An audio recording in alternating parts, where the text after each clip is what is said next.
اور جب تمہارے لڑکے بالغ ہو جائیں تو ان کو بھی اسی طرح اجازت لینی چاہیے جس طرح ان سے اگلے یعنی بڑے آدمی اجازت حاصل کرتے رہے ہیں۔ اس طرح اللہ تم سے اپنی آیتیں کھول کھول کر بیان فرماتا ہے، اور اللہ جاننے والا ہے، حکمت والا ہے۔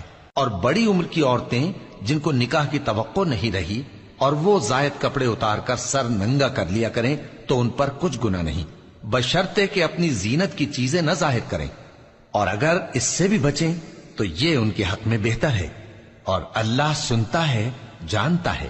نہ تو اندھے پر کچھ گناہ ہے اور نہ لنگڑے پر اور نہ بیمار پر اور نہ خود تم پر کہ اپنے گھروں سے کھانا کھاؤ، یا اپنے باپ دادا کے گھروں سے، یا اپنی ماؤں کے گھروں سے، یا بھائیوں کے گھروں سے، یا اپنی بہنوں کے گھروں سے، یا اپنے چچاؤں کے گھروں سے، یا اپنی پھوپھیوں کے گھروں سے، یا اپنے ماموؤں کے گھروں سے، یا اپنی خالاؤں کے گھروں سے، یا اس گھر سے جس کی کنجیاں تمہارے ہاتھ میں ہوں، یا اپنے دوستوں کے گھروں سے۔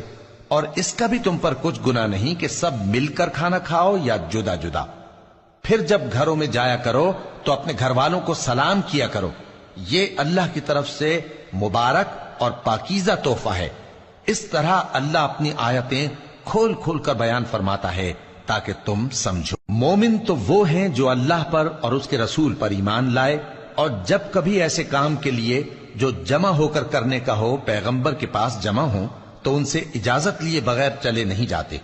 اے پیغمبر، جو لوگ تم سے اجازت حاصل کرتے ہیں وہی اللہ پر اور اس کے رسول پر ایمان رکھتے ہیں۔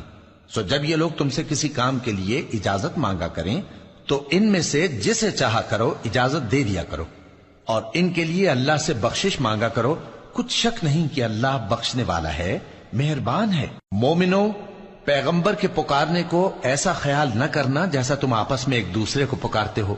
بے شک اللہ کو وہ لوگ معلوم ہیں جو تم میں سے آنکھ بچا کر کھسک جاتے ہیں۔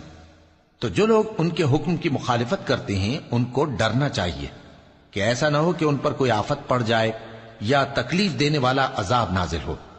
دیکھو، جو کچھ آسمانوں اور زمین میں ہے سب اللہ ہی کا ہے۔ جس طریق پر تم ہو وہ اسے جانتا ہے، اور جس روز لوگ اس کی طرف لوٹائے جائیں گے تو جو عمل وہ کرتے رہے وہ ان کو بتا دے گا، اور اللہ ہر چیز سے واقف ہے۔